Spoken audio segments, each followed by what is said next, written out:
All right. With some technical problems out the way, we're ready to start another exciting episode of Under the Dome. I'm your host, Alan Ulrich, with my partner. You pretty much settled in there now, Sean? You in the cockpit? Yeah. I think I'm kind of in the tailgater position tonight. But, you guys are with us. We're having some in the picture. We're having some technical issues. In a more exact explanation, I'm having to go with some backup equipment because of some issues that we're having. But bear with us. We're going to get through it. First and foremost, we need to make an announcement. For the first time since July 20th of last year, we are going to announce that 1 week from tonight, we will not be doing an Under the Dome broadcast, as it will be the 4th of July. Alan and I are going to spend some time with our families. And it's going to be weird being Tuesday. I'm sure that at some point Tuesday, I'm going to jump up and go, oh my God, I haven't done this. But spend some time with our families and take a week off. And we hope that all of you take the opportunity to spend some time with your families and have that personal time that is so very important. I want to thank the Fan First Productions for being our sponsor. Let me see what else we got. We want to invite everyone to go to iTunes and to YouTube and subscribe to our channels. Last I looked at, we are on YouTube anyway. We are at 111 subscribers, so we're like Jeffersons. We're moving. Yeah, it's growing. Yeah, and we thank each and every last one of you guys for love it, and we hope that we get to be in some small way a part of your New Orleans experience. We thank you guys for investing your belief and your time in us. That means something to us, and we hope that we honor that by being trustworthy and dependable. Boy, that was a mouthful. Alan. Yeah. Come into the. This is such a solemn and quiet part of the year, but in terms of the New Orleans Saints defense, quite possibly the story of the year developed yesterday when Nick Fairley, defensive tackle, as a free agent a year ago, made such a drastic impact. Going into the offseason, I had re-signing Nick Fairley as priority number one. It was announced after much deliberation, and to my knowledge, maybe 3 different doctors interjected into the mix. It was announced that Nick Fairley had been added to the injured reserve non-football injury list, which effectively means that he'll be missing the entire 2017 season. What do you think, Al? Well, we've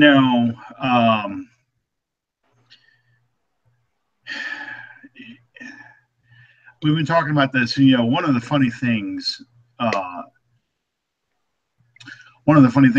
you mentioned right before this began was how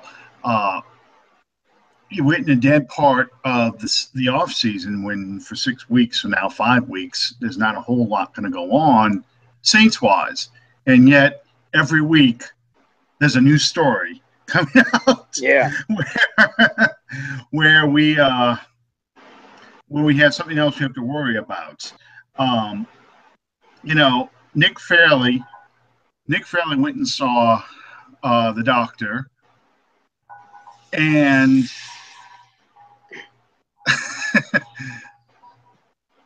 one of the one of the questions that was on Facebook was, "What did the third doctor have to say about Nick Fairley?" And I said, "Well, he reversed the polarity of the neutron flow, but otherwise he thinks he's fine." Uh, I jokingly made that reference to all my Whovians, Doctor Who fans. I'm a classic Doctor Who fan. And the third Doctor, of course, was John Pertwee. But anyway, it is a blow. And let's just cut to the chase here. The thing with Fairley, people seem to have forgotten in all the panic and depression's going on, because I got two things to say about him.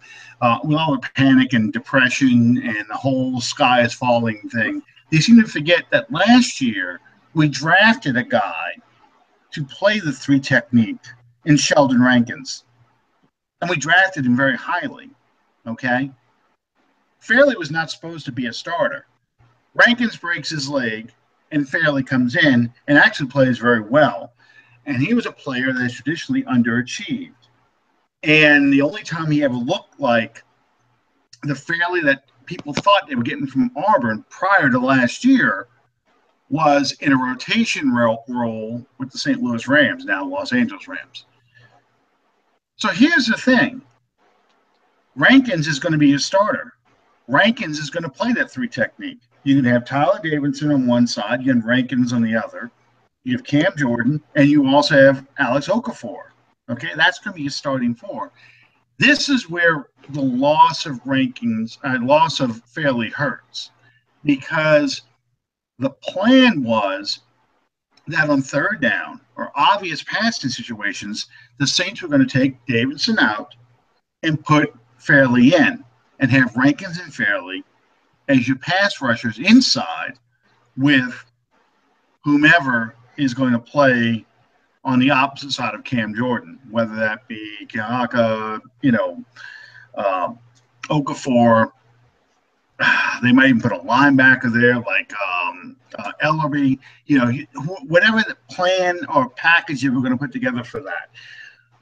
So that's where we're going to really miss Fairley. We're going to miss him on the pass rushing downs because he was most effective as a pass rusher, not as a run defender. Okay. Rankins can do both. He can rush and he can pass. He can play the run. He's better at both. The problem we have is he missed the first 8 weeks of the season, and then it took him 2 or 3 weeks to really start getting into his groove. So we didn't see a Sheldon Rankins that we thought we drafted until week 12, week 13, week 14, when the season's just about over. So that's where I think the justifiable panic is, that you don't know what you're going to get out of this guy.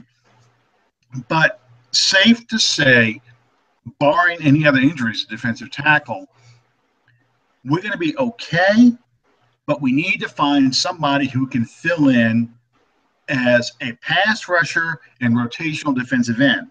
Now, is that going to be David Onyemata?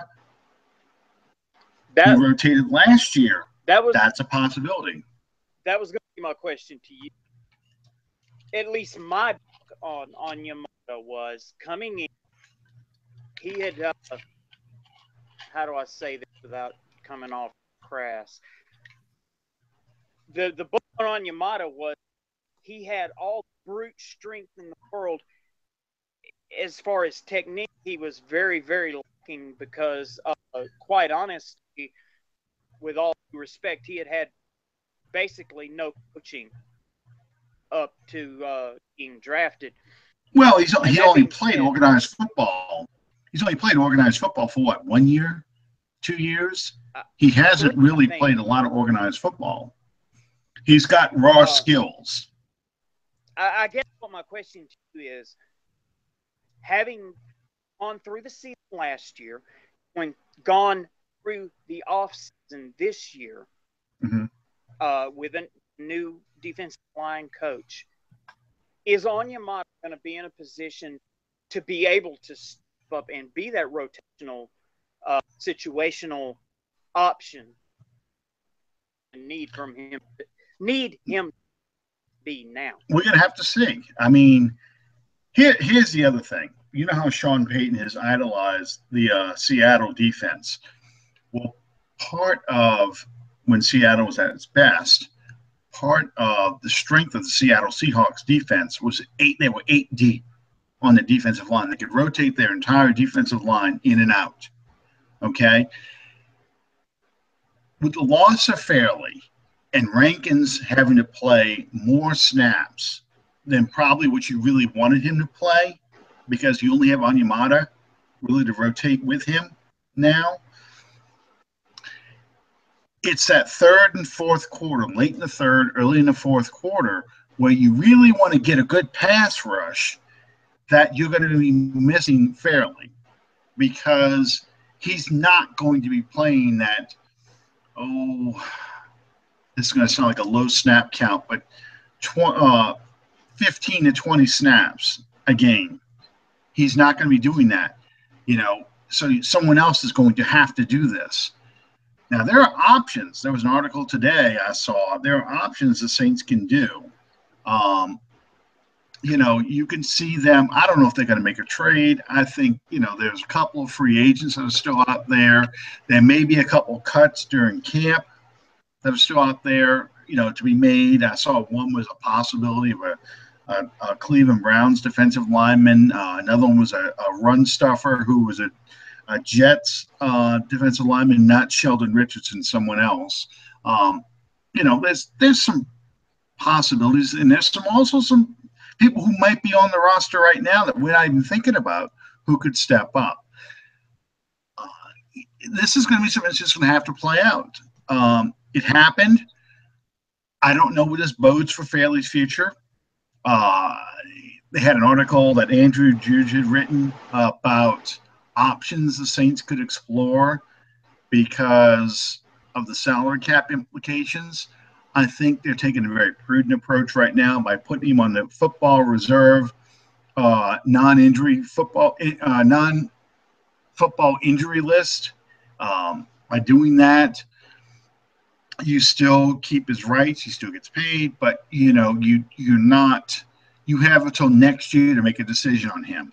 You're putting that off a whole year. So we don't have the whole Fairley's contract all comes in play at one time because you cut him a la Junior Gillette, and we have to make, juggle money around and make all kinds of other decisions. Sure. I do think that Fairley's situation influences like the Willie Snead contract deal that people were worried about. Snead, will he get paid how much the Saints are willing to pay him? Because of the Fairley contract, you've got Kenny Vaccaro's contract due next year as well. He's playing in the last year of his deal. You've got Drew Brees hanging out there. He essentially signed last year a 2-year extension. This is the second year. So let's just say Drew throws for another 5,000 yards and 35 touchdowns.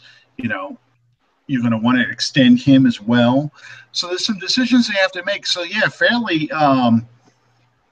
plays a role in it of how they're going to approach the 2018 offseason, how they're going to structure deals in that regard. So there's all kinds of things to think about. Right now, as fans, all we can do is we're going to have to wait and see what training camp starts and how does that defensive line play. Do we have any more injuries? I hope not. I mean, do we have any more injuries? And that's going to affect what other decisions a team makes. So before we start circling free agent guys out there like Dan Williams, or we should just go ahead and make the trade for Sheldon Richardson right now, or whatever we're going to do, keep those things in mind. What is going to happen in 2018? How are we going to pay for these people and so forth? And let's not just make rash decisions or rash judgments yet on the defensive line. Does that make sense? I mean, Well, just kind of rambled there. yeah, But yeah. it's just all kinds of things that are It going through my really mind about does. this. And since you brought it up, it's something that I've been really looking forward to, lack of a better way of putting it, putting you on the spot in terms of something that I just, the thing that will die ever since the very first mention that Fairley may not be available is, it seems to be the in vogue knee-jerk reaction now for Saints fans is trade for Richardson, trade for Richardson, trade for Richardson. Mm-hmm. Now first of all, I'm gonna tell you my position on this, and I want you to basically tell me if I'm validated in feeling the way that I do and looking at this thing the way that I do, or if I'm completely off base. It is my opinion.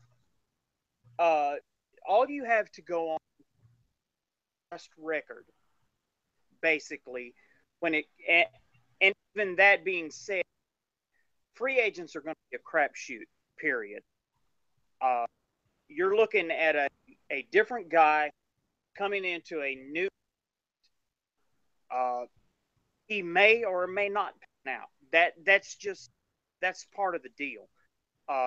One guy may flourish in New York and may flounder in New Orleans. Just an example. That being said, my personal opinion, it would be an incredible waste of time and resources to pursue Sheldon Richardson. He has been basically proven in some respects to be a cancer in the locker room. Anything you get from him on the field is not nearly going to what's the word I'm looking for? Anything that you get from him on the field is not going to justify the damage that he's doing in the locker room. Is that an unfair assumption?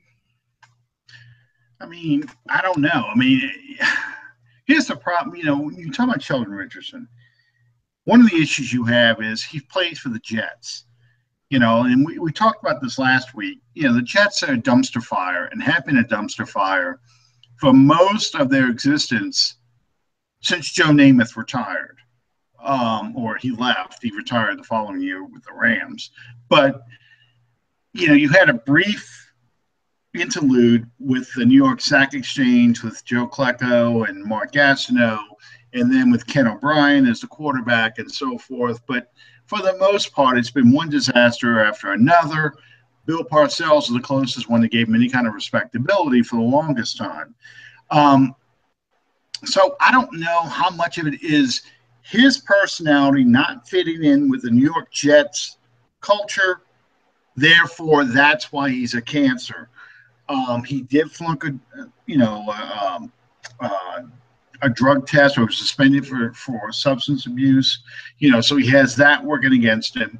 But, you know, it's one of these things where my opinion is if this guy was playing for his rookie contract and he was still had 2 or 3 years left on his deal, I'm like, okay, let's go make a trade and see what happens. The worst thing that could happen is he's a disaster. You cut him, and you have to eat the rest of his rookie contract. But that's not the case with him. With him, he's got a suspension already against him, so the next one is for a year-long suspension.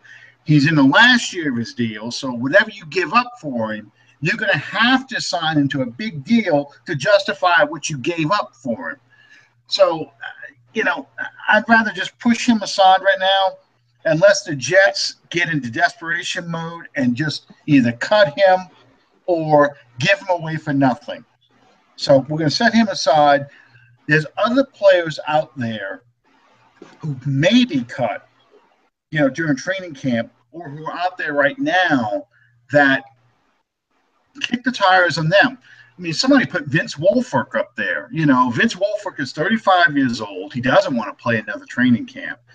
But that's a guy that, you could put him out there, let him play 15 snaps a game as a rotational guy with Tyler Davidson, as a run stuffer. It doesn't really help you in a pass rushing situation, but it's a guy that you could, if you had to, you could possibly sign somebody like him.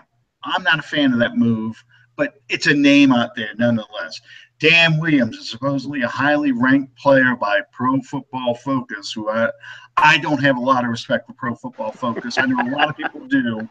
I don't. And it's simply because I think their grading system is suspect at best. Occasionally people see that. People see that. But I don't want to insult writers like Nick Underhill because I like Nick a lot, but it's lazy research for writers, okay? It's easy to throw out one of their little grades and say, hey, and this guy was rated so highly by Pro Football Focus because it sounds impressive. But their grading system is very questionable because of what they use to look at. They use television footage. They don't use the all-22. They don't talk to coaches. They just grade based on what they see. So they don't know the assignments of a player. They don't know, for example, let's say a guard gave up, it looks like a guard gave up a sack on television. Well, maybe because that guard was supposed to pull and he did his job, but the guy was supposed to pick up the rusher did not. So it looks like the guard, and he saw at the last second, the guy was getting past him, so he kind of reaches out. Even though it's not his responsibility, he still reaches out. And they go, oh, look, see that guard gave up a sack. Not really, because it wasn't his job. It was the back's job to pick that up. The back didn't do it. But whatever the case may be, I'm just pulling things out of the air. It's the same thing for a wide receiver. A full sprint on his pass pattern, quarterback overthrows the intermediate route, and he jumps up and spread eagles and barely gets a fingertip on a pass that the quarterback overthrew. Well, all of a sudden that goes into that wide receivers column as being a dropped pass instead of being quarterback's overthrow. Because he doesn't know the play. They don't know the plays. I don't know the plays. You don't know the plays. We don't know. We just know what we see on television. Okay? So we don't know if that was the primary receiver. We don't know if he ran the right route. We assume that a guy ran the wrong route when you see two receivers in the same area. But we don't know what the play was, what the progression of that play was supposed to be when the quarterback makes his reads. We don't know what the defense did, that the quarterback audibled or did a hand signal adjustment so the receiver adjusted his route or missed the adjustment on the route, because quarterbacks, there's so many offenses based on timing. Quarterbacks aren't throwing to the quote-unquote open guy. They're throwing to a spot on the field. Because if you watch, like, for example, NFL films the Football Life series on the West Coast offense, Bill Walsh talks about this. Joe Montana talks about this, where, it's your footwork. It messes up your offense if your footwork isn't right. And Steve Young was always like, what are you talking about? He's like, if I can get you to work your feet right, the offense I will make you a better quarterback because the offense will just grow around you. And he says, so if you do it, like Joe Montana says, you did 3 steps and a hop instead of a 4 or 5 step drop. So you find yourself holding the ball, waiting for somebody to come open because the receiver hasn't finished his route yet. The play is not ready yet. So it's motion. You drop back. It's 5 steps. And on the 5th step, by the time you get to the 5th step, that receiver has broken free because of the way the defense is playing this, where the zone he stays in his own area and follows this far and stops, the receiver is running to a quote-unquote dead spot in the defense. That spot he hits there is timed directly with the quarterback hitting that fifth step. So now he's releasing. So that's how Drew Brees, for example, can look this way the whole time, and the receiver he wants to throw to is over here. So he is trying to make that safety move or make that cornerback move, looking, and then all of a sudden, bam, he throws it because he knows that based on the timing of the play, based on the route the receiver is running, that receiver will come open at that point. Does that make sense? You understand that? Yeah. It makes total sense. So, but I mean, that's the kinds of things that Pro Football Focus doesn't know when they make these grades. It's not that they're stupid. It's you don't know, and I don't know, and certainly they don't know watching TV what the play was supposed to do. The coaches know that when they grade the film. If you want to verify PFF, then all you got to do is go back 2015. They had Zach Street graded out as one of the top tackles in the game, and he saw through what was very, very easily one of his very worst seasons as a professional. Yeah, it was a terrible season for him. He had some injury problems, if I remember right, and just he did not have a good year. But statistically, he didn't give up sacks. They ran better behind him, than they did on the other side because of injuries on the other side and problems at guard on the other side. So yeah, he was graded very highly. I think the 2015 offensive line was rated one of the best in the league last year. And you saw that Philadelphia Eagles game. You saw that Houston Texans game. You saw that Washington Redskins game. Those were horrible games. The Tampa Bay game where Drew got hurt. Drew got hurt with a blitz coming from a nobody on Street's side. So, I mean, by eyeballing, it looked terrible. There was all kinds of problems that, Jari Evans wasn't very healthy that year. Jari Evans was playing through a lot of injuries, so.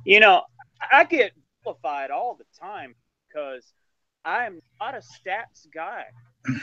You tell me, well, this quarterback or this offensive lineman does this percentage of this for this. All at the end of the day, percentages, stats, all that garbage, nothing.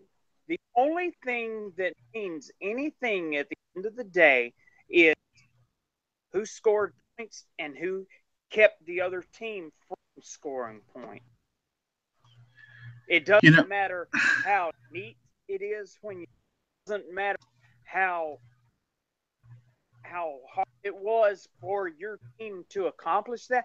All that matters is that you score points and you eliminate the other team from doing so. Mark Twain said it best. He says there's lies, damn lies, and statistics.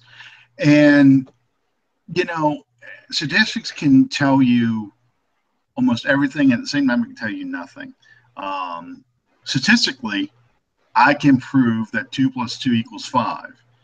Now, is it right? Of course not. But statistically, you probably could. So you have to look at the entire picture. And that's why I'm just saying, and it's not a knock against writers or anything like that, because Pro Football Focus does put useful information out. Looking at film like Nick Underhill does and breaking stuff down is useful, but you have to remember it's just an opinion. It's not scientific, and coaches can come right behind you and criticize everything you said and tell you everything you're looking at is wrong because they have information that you do not have. And that's just the reality of it. I don't know the plays. I can guess what the play is, but I don't know the play. I'm completely averse to statistics, but there is a place and time for everything. Statistics are relevant in in a certain point in time. When you're looking at success versus failure, I don't think statistics really matter that much. But when it comes to this particular thing that we're talking about, your young Matthew, he makes a very valid point. He of course, you know, like a lot of people, he starts texting me when it's time for me to go on the air. But you know, he's pointed out something that's really relevant. You take Sheldon Richardson. Do we invest big money in a one? Basically, it's going to amount to a one guy. Absolutely not, in my opinion. But you take a position we're very deep at, just off the top of my head, cornerback. You all these different corners that we've got at this point healthy. Say that the New York Jets see something in a Damian Swan. They want to make a trade straight up Swan for Richardson. You jump on that? I'd say absolutely. Well, you know, here's the thing, though. You have to keep in mind. Remember, I told you from the outset, as far as Fairley's contract and the decisions this team has to make. If you make a trade for Richardson, let's just say you give up a player for a player. I don't think that would happen because the Jets are trying to hoard draft picks. They're just trying to unload salaries. They want to stockpile draft picks because they're going to try and play a version of Moneyball, just like the Browns are playing. We're going to talk about the Browns in a little bit too. But so if you give up any kind of draft pick for Richardson, you have to remember that you only have him for this last year, and he's looking to get paid.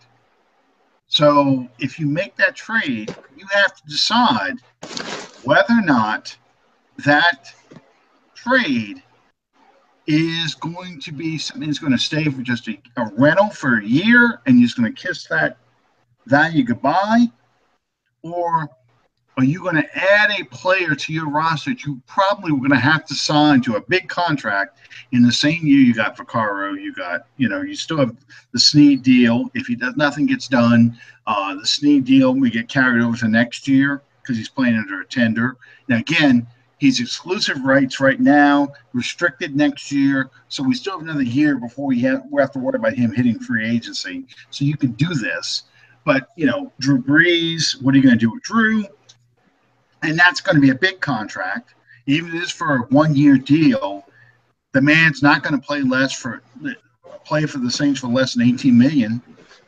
It's still going to be a deal you have to make. I don't care what people think. That's a big contract decision that has to come up. So, and right now, Garrett Grayson, who most people don't even have making the team, is your only player, quarterback, under contract for next year. That's a whole nother issue entirely. But I mean, why do you think the Saints were so interested in drafting? Thank God we did with Patrick Mahomes. Because now if you would have Patrick Mahomes, suddenly now the Drew Brees deal isn't as critical as you would think it needs to be. I wouldn't have been happy. I'd rather have Drew Brees, but it's just that's the mindset. That's why they were interested in him, So, hey, I still make people happy. Really buying into the concept that they were going to spend a first-round draft pick to try to pick up Mahomes. It may not be. It's irrelevant at this point. But I'm gonna watch Kansas City this preseason. I'm gonna try and watch Kansas City. I don't think you're gonna see much out of him, and I don't think much of the guy's football acumen.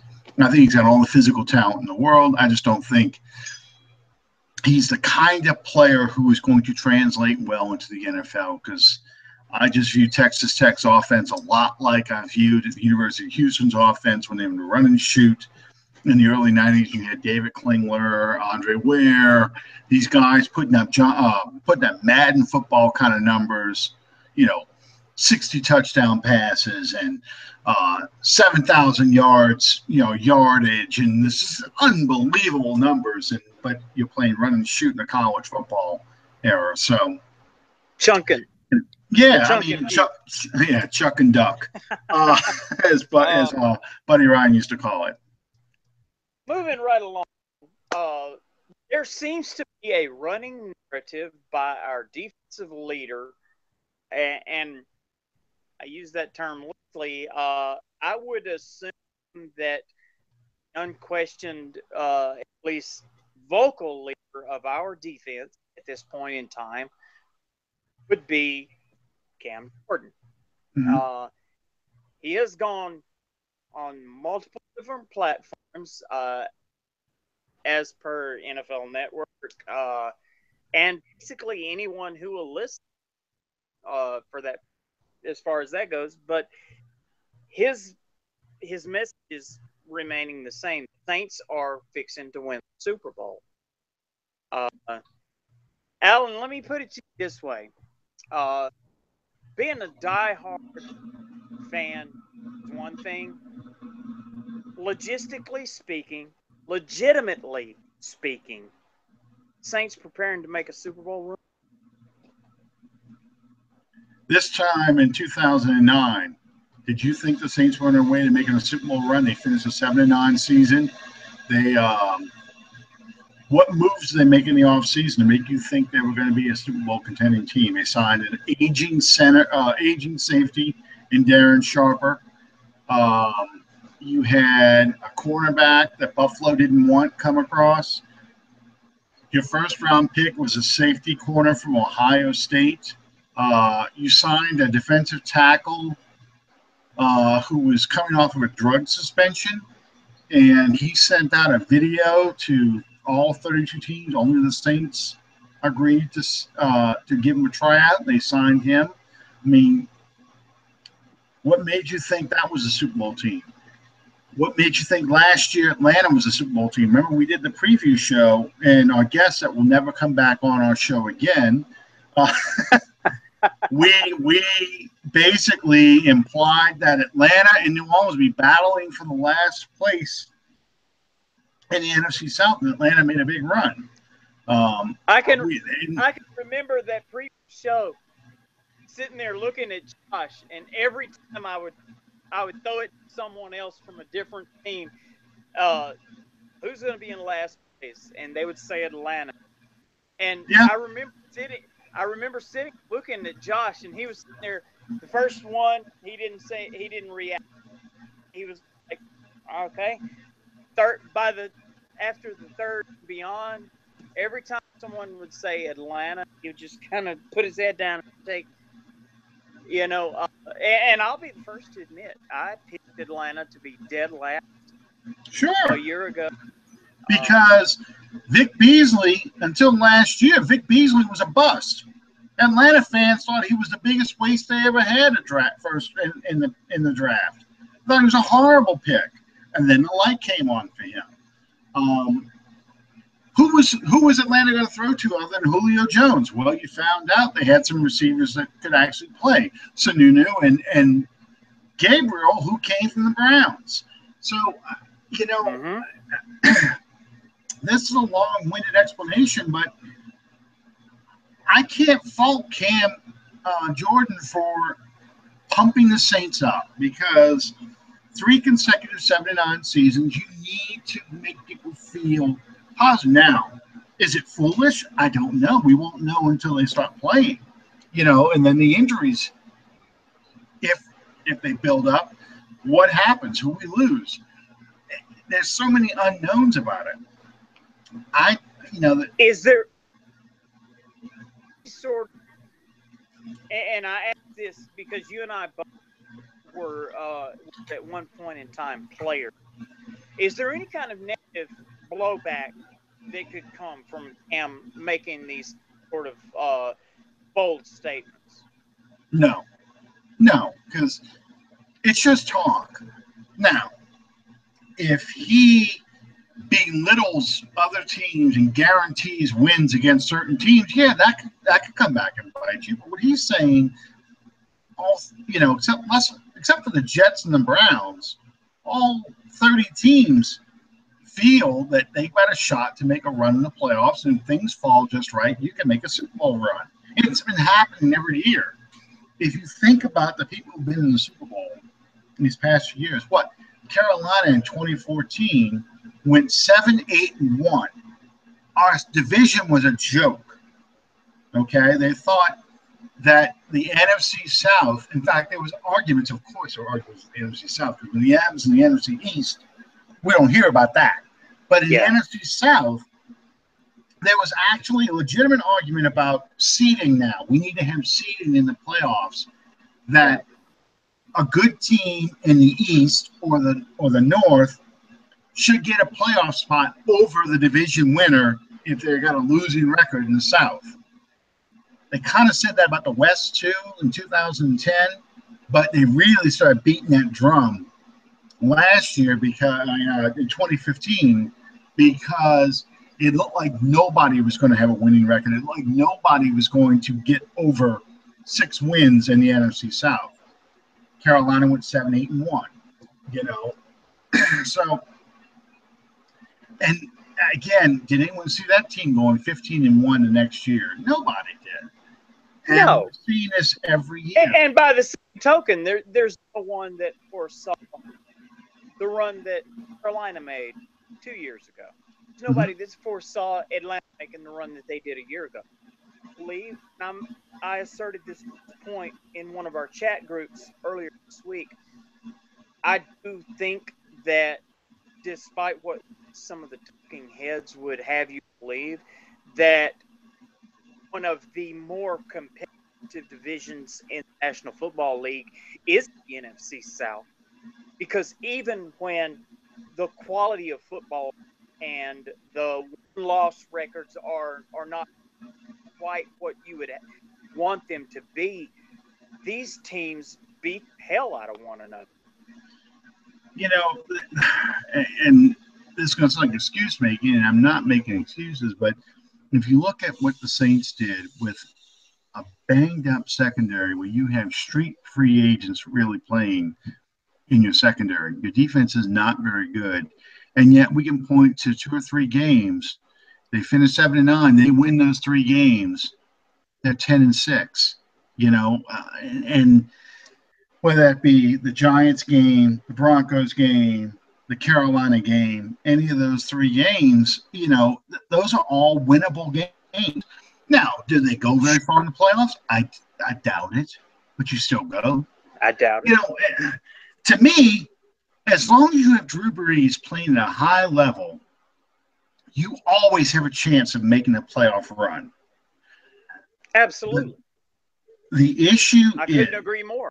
Yeah, the issue is your defense opportunistic enough to steal some offensive possessions for the Saints offense that keeps the other team from scoring at all in order for the Saints to win?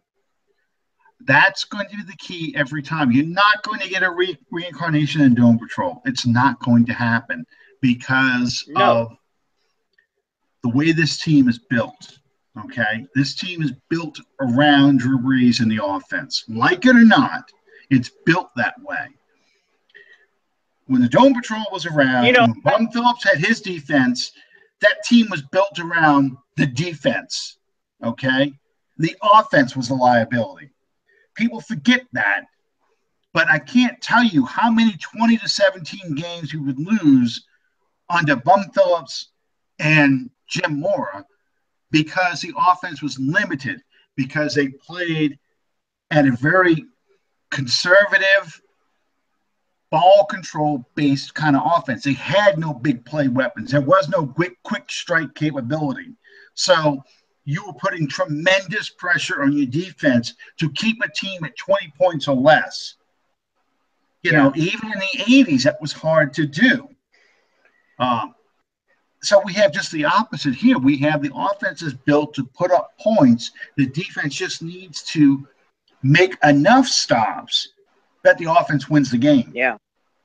That's what we've got now. You know, if you score every time Drew Brees gets on the field, and all you got to do, basically, transversely, is stop them from scoring on one or two drives, and you win the game. That's not a very sound strategy. Right. We had, what, 2 blocked or 3 blocked kicks that resulted in points for the other team. And you end up losing by 7 or less points, 6 or fewer points, I should say.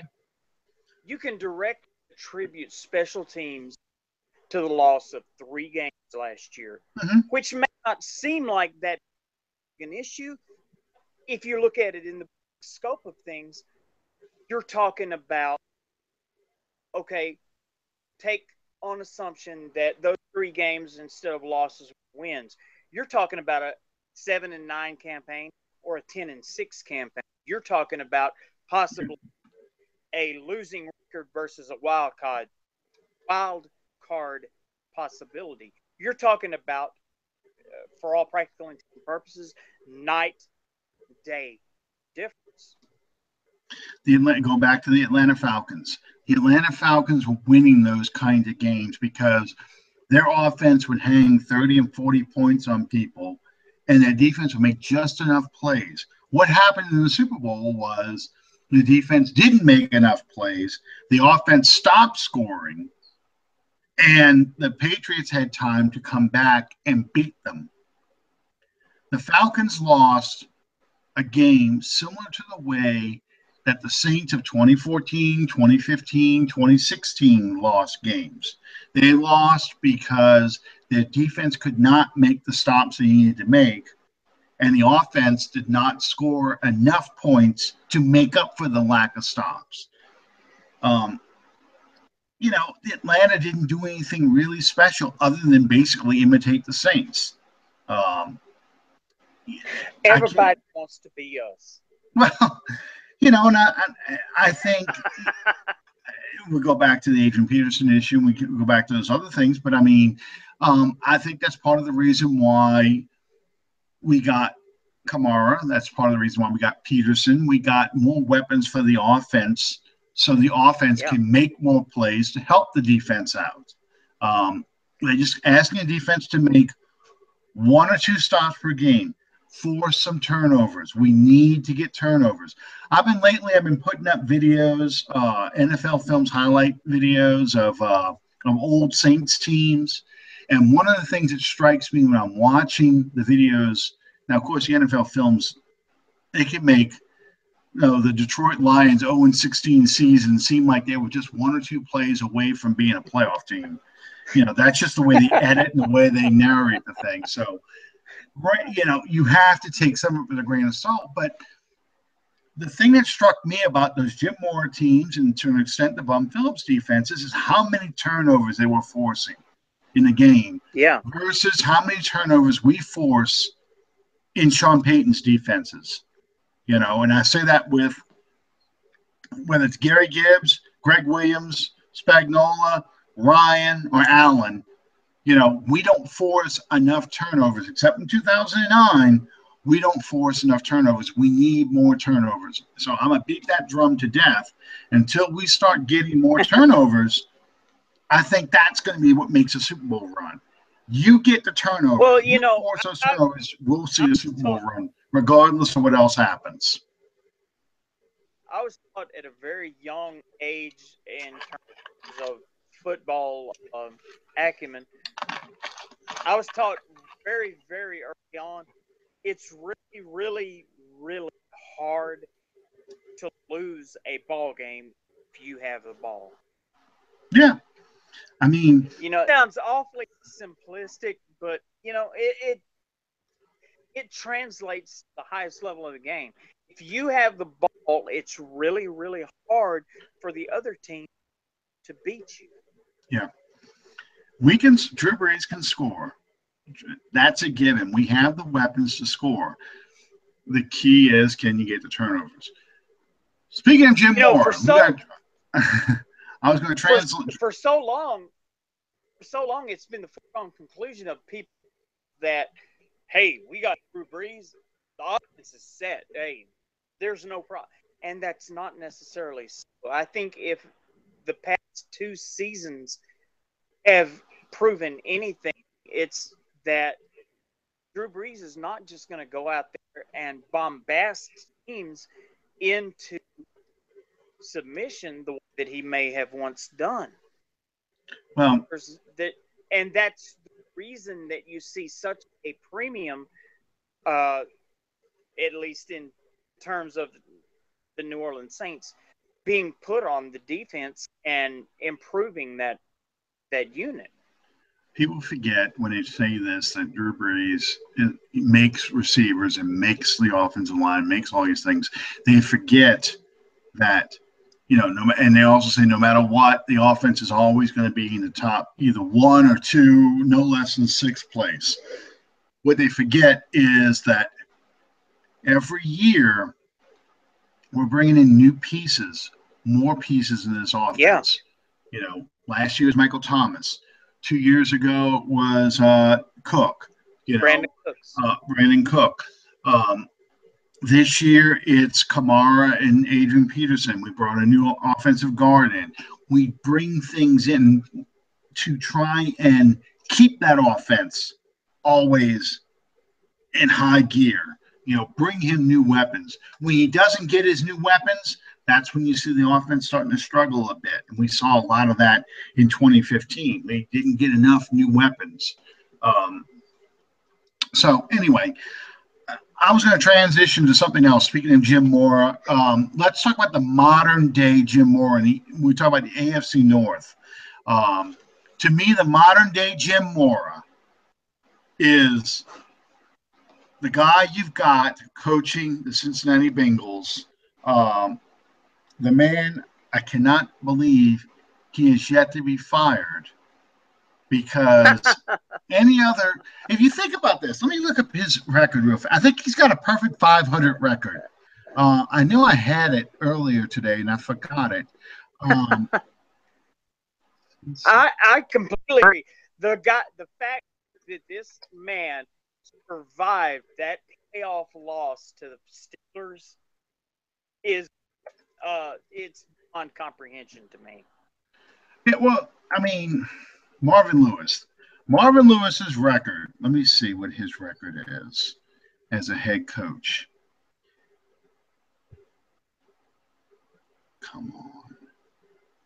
He was coach of the year in 2009. Okay, he actually has a winning record right now. He is 113. No, it's a .528 percentage. He's 113, okay. 101, and 3. Now to tie. Oh wow! In the modern era with sudden death overtime, to tie is saying a lot. For a long time, if I remember right, his record was like 50-50. I mean, it really was. It was. His regular season record is 113-94 and 3. His postseason is 0-7. And every time his team gets to the playoffs, this isn't the Texans' problem with injured quarterbacks and all these other things every year. Every time he gets to the playoffs, it's like his team completely changes the way they play football. It's mind-boggling to watch it happen. The Bengals could be winning, and I said this against when we were playing the Texans last year. I said they were winning most of the game. I said they're going to lose it. They're going to find a way to lose. They did that with Pittsburgh. They're going to find a way to lose because that's what they do. Yeah. So here's the Bengals. You always predict them, and I read it every year in the football preview magazines, which are out now. I think Lindy's is my favorite, and Lindy's has just come out about a week ago. But they always have the Bengals predicted to either win the division or be in a wild card hunt. They'll make the playoffs and lose in the first round, whether it's at home or away. They will lose again.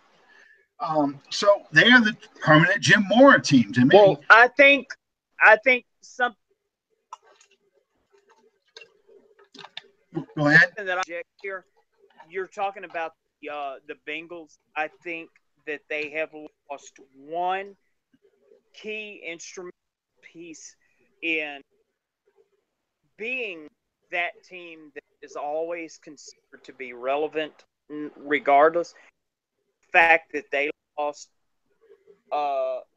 local West Monroe High School product,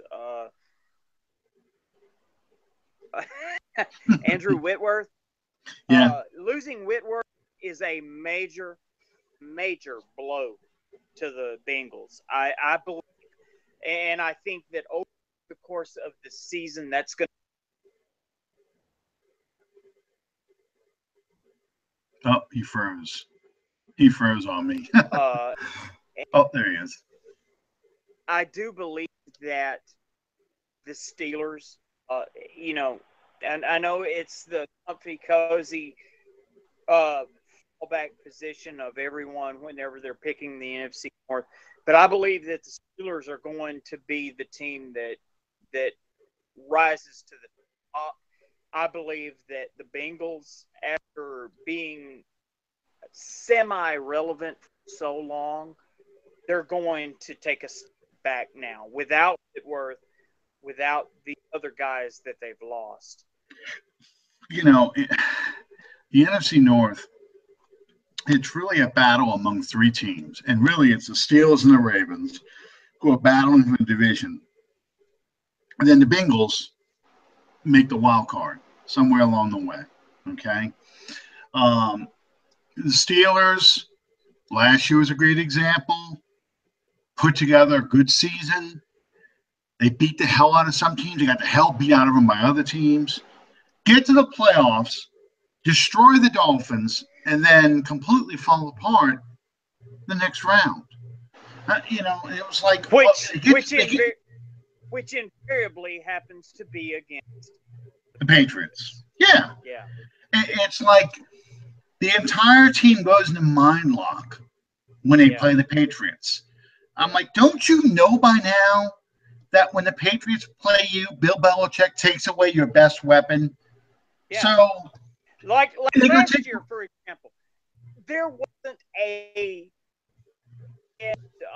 person of significance anywhere that I talked to that picked the Patriots over the Pittsburgh Steelers. And Pittsburgh Steelers rolled into town, and they did the absolute same thing that got their asses thrashed in the season, and that whipping left town, and the Patriots went to the Super Bowl. It's like I just want to tell the coaching staff, throw away all your plays or put them on a transparency and flip them over and play it the opposite way. Because Belichick knows that playbook better than you do. You have to play the opposite way to make it work. Get George Costanza in there and let him run the opposite day. That's what you need. You have Antonio Brown and Le'Veon Bell, and you can't come within 10 points of winning. Bell decided not to show up that day. That's what was unbelievable. Bell decided not to play that day. Pittsburgh's absolute success depended on Le'Veon Bell showing up, and apparently, unbeknownst to the rest of the civilized world, Le'Veon Bell was nursing an injury, and it staggers the imagination. The breaks, I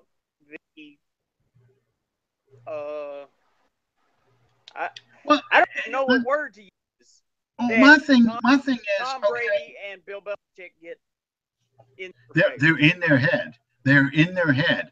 My thing is, if I'm the Steelers, and this hurts the Saints, but if I'm the Steelers, I'm signing Adrian Peterson, okay? And I'm putting Peterson behind Bell because if Bell decides not to show up for the AFC Championship game against the Patriots again, Peterson's going to. Okay? Peterson would show up for that game. But that's the Steelers' and that goes problem. to that goes to a conversation you and I are going to have sometime in the immediate future. What exactly? I mean, we're gonna talk this out, the positional battle between Mark Ingram and Adrian Peterson, and we're going to discuss that at great length. But it's not going to be tonight. No, and then the other two teams, we've been talking a lot about the Steelers and the Bengals, but the Ravens are in that mix. Harbaugh is a great coach. You've got a great general manager in Ozzie Newsome, who is an incredible talent evaluator. They are they've taken a step back because of injuries and age, and they don't know. Offensively, they're kind of in the position the Steelers were in a few years ago. They don't know what they are offensively. Yeah. Are they going to be a bombs away offense with Flacco just chunking it down the field, or are they going to go back to the defense, the success that made them champions with a strong defense, a powerful running game, with the quarterback not so much managing the game, but making enough plays to keep the running game honest, okay? And that's what they kind of need to go back to.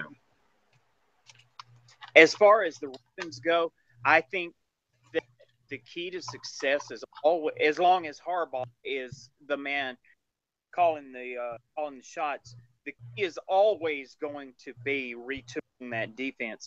And until they find that next Ed Reed, that next Ray. That's gonna be tough. That's a tough call, but yeah, they do need to rebuild that defense. Ray Lewis. Yeah, make that defense the strength of the Ravens again. Sure. Trying to squeeze one more season out of Terrell Suggs. That's tough because of his age and his injury history. You've got some potential there. Anytime your defense is hinging on the play of an aging defensive back, you're kind of standing on a rope blindfolded with someone pushing you.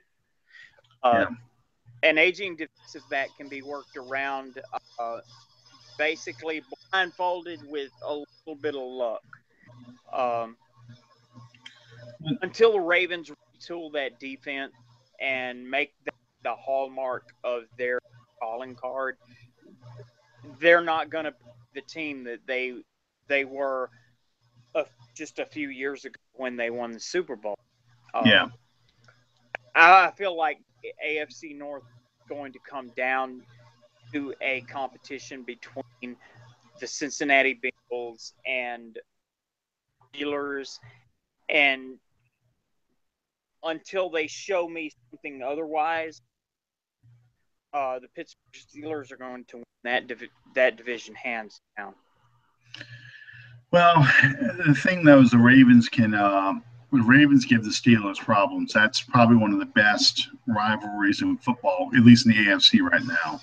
So yeah, it's one of those things where we're going to be surprised. There's going to be a lot of jockeying to see who wins that division among those three. Now, the team bringing up the rear is going to be the Cleveland Browns. I still don't know. Yeah. Well, they're playing Moneyball, and they hoarded draft picks. Jack. No, they don't have I don't know who that quarterback is. They don't either. They lost that best receiver. What kind of defense are they going to put together? You don't know what you're going to get out of those guys, and I really wish they would go back to the Brian Sipe era uniforms with the brown pants and the white jerseys with the orange helmets. I want to, or the orange pants they wore sometimes too. And then when they're on the They road, you wear all white. bring Brian Sipe back as a quarterback. He probably couldn't do much worse. Well, that was my point. Yeah, the Browns, I'll be honest with you, the Browns never really recovered from. Well, Belichick had the move, hurt Belichick's years. But to me, they've never been the same since Marty Schottenheimer left after the fumble and the drive. They've never been that dominant team. And since they've come back as an expansion club, they've just been one train wreck after another. You constantly on a rebuilding cycle. But. Well, Alan, to be honest with you, I think that is, without getting too wordy and being too melodramatic, that's a direct trickle-down effect of the infrastructure. You don't have GM, you don't have the coaching staff. You're looking at a coach that comes in for 3 or 4 years, he's replaced. Another coach, 3 or 4 years, he's replaced. It's not even 3 or 4 years. It's like 2 years. Until you get that solid infrastructure to build around, you're not ever going to see any different result.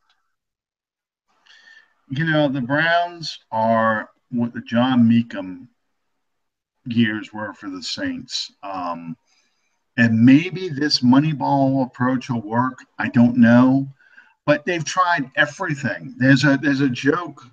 Somebody in Cleveland, I think, has in their front yard a cemetery set up with the tombstones marking every quarterback the Browns have had start for them since they've come back into the league. It's hilarious because it's like 26 tombstones. Yeah, it's like 26 tombstones.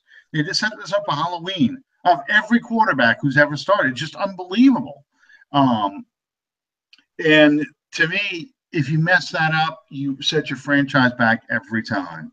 And they have messed that up consistently. No matter what they pick, it's the wrong pick.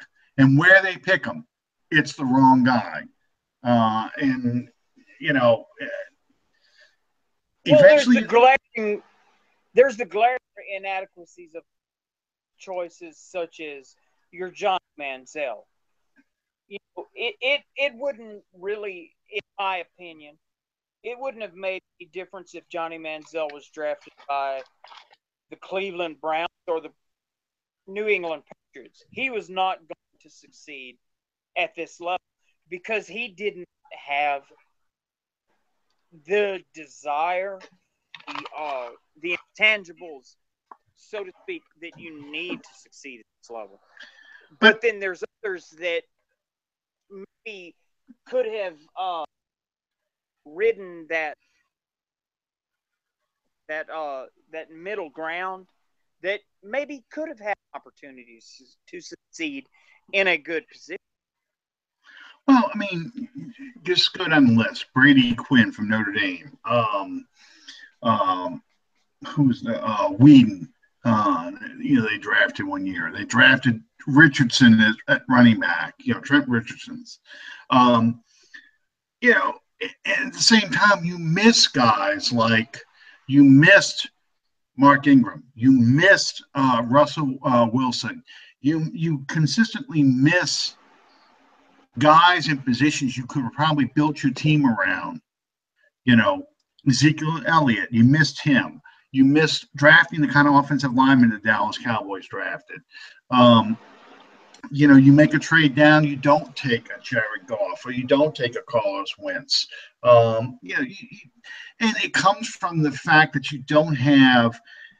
you keep trying to imitate other teams by taking general managers from the Patriots or taking assistant coaches from the Patriots, or you're trying to, get guys from successful organizations thinking they can bring that system into your club.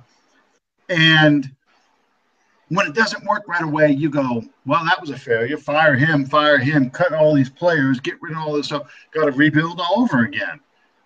So you have a player like Willie Snead who was successful to the Saints, but didn't do much with the Browns. Or Gabriel, who plays for the Falcons, who fit in well as that slot receiver for the Falcons. He came from the Browns.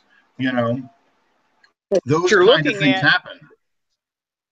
an organization that is trying to draft a Tom Brady rather than drafting a Prescott.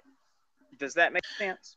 Yeah, absolutely. Dak Prescott's another one they could have tried to get. You know, I mean, it comes from bad scouting. It comes from a bad plan for a framework for a franchise. How do I want to build my franchise? Where do I want to build my franchise from? Do I want to start with the skill positions? Do I want to start with a quarterback? Do I want to start with offensive and defensive lines and then get a game manager quarterback? What is going to be my plan? And this is how long it's going to take for me to build this team. You know, that's what's missing in the Browns, because it's constantly tear that sheet up, crumble it up, throw it over, start over again. You know, you can't do that. You know, you have to be committed to a plan to build something. Yeah, we could do an entire college dissertation as to what's wrong with the Browns organization, but I think you and I probably are in agreement that it'll be Steelers, Bengals, Mm-hmm. Ravens. Pretty much. Yeah, pretty much. Okay. Because that's just where we are right now with that division. And it's why, again, it's why the Patriots keep winning and going to the Super Bowl, because the teams they have to face, whether it's the Ravens or the Steelers, they know how to beat. So unless somebody strong is coming out of the AFC West, because nothing's coming out of the AFC South. Unless they're coming strong out of the AFC West, that'll be the division that we look at next week or week after next. Excuse me. Yep. Will be the AFC West. But you know, in terms of the New England Patriots, I think if you look at things, you'll be able to understand. At least I hold the opinion that all you've got to do is maintain, because everyone else is trying so hard what everyone else is doing that there's absolutely no consistency whatsoever. It's chasing after the next biggest thing, and they just keep doing what they're doing, and it works. Yep, exactly. And they retooled and reloaded again for another run.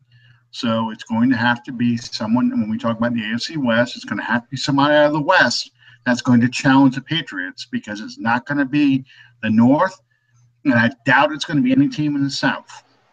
So the West is going to have to be the one that stops the Patriots machine. Whether they can do it or not, we don't know. We'll talk about that next 2 weeks from now. And we're going to have to, just in terms of cleaning house, we absolutely are going to have to spank their room handle in week 2. I had to say that. Sure. You know, well, I mean, we have our own battle to fight. So, looking forward to our show next time. Week, but the week following, that will be the 11th. Yeah. Okay. There's our show on the 11th. We're going to have a very special guest, a guy that a guy that has had me on his show once or twice before. A very special guy, a really close friend of mine. He is from Buck What You Heard podcast. His name is Dean Thomas, on Twitter as @SuperHeavyweight. Big guy. And if you'll notice his icon pic, or excuse me, his picture, he's holding a belt. He is the undisputed. Great guy. And if you guys are at all Buccaneers fans, you'll want to follow Buck What You Heard. Great podcast, great guys, and he's going to be our guest the week following the 4th. And as far as that goes, also the week following that, which will be the 17th, 18th. 18th. I'm Yeah, glad you got 18th. You got a calendar, man. I surely on do. the 18th, we're gonna have as long as nothing happens, we're gonna have our guests will be from behind enemy lines in that AFC West we were just talking about a few minutes ago. A New Orleans Saints podcast that is coming from San Diego, California. This Saint. Oh Lord! What? I lost my notes. You lost your notes? Yeah. Saints Craft Radio. These guys they're new to the podcast world, and they're some friends of mine, and I've introduced them on our page as well. But we're going to have them on as guests, I want to say, on the 18th, barring any unforeseen technicalities that we may run into along the way. But that's going to be our guest list as such, as so far anyway. Once again, we want to thank our sponsors, Fan First Productions, and invite you guys to follow us on Twitter at Under the Dome PO1. As always, you can join in on the conversation at Under the Dome podcast page. My esteemed colleague is at 79 Saints. I am at Drew's Dad 3721. Alan, take us home, brother. Well, thank you guys for sticking with us. We were a little late. We went over, of course, as always, but we were a little late getting started because of technical problems. Sean was not on Wi-Fi today, so he paused a few times. I'm aware of that, but he did the old-fashioned way. So it's my fault. Yeah, it was a lot like the old days when we first got started. He was on the regular old. What do you call that? Is it even you're just on the data? Just out there in the boonies. Got the kids out there holding a piece of metal. Over here. Turn it to the right, Edward. I've got a stone tablet right here, and I've got someone standing right up there turning as the wind adjusts. There you go. Be like the guys in the boat. You just cover them in aluminum foil and say, "Yeah, go tune the radar. Go walk out on the deck, covered in aluminum foil, so we can tune the radar." Anyway.